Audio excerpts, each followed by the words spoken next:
Hello coders, and welcome to How to Fix. In today's video, we'll be focusing on a new bug that you might find challenging to solve. So without further ado, let's dive into today's bug.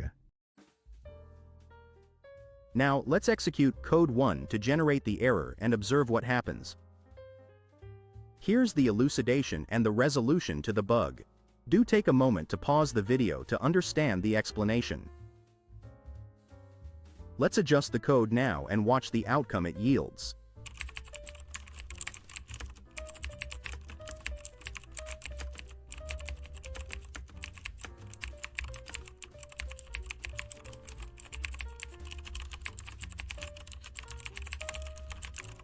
And presto, the code works perfectly and our output is just what we anticipated.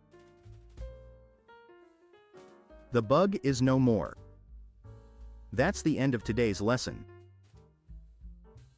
If you found this walkthrough practical, don't forget to press the like button and subscribe to our channel for more code repair videos. Stay enthusiastic, keep advancing, and happy coding everyone.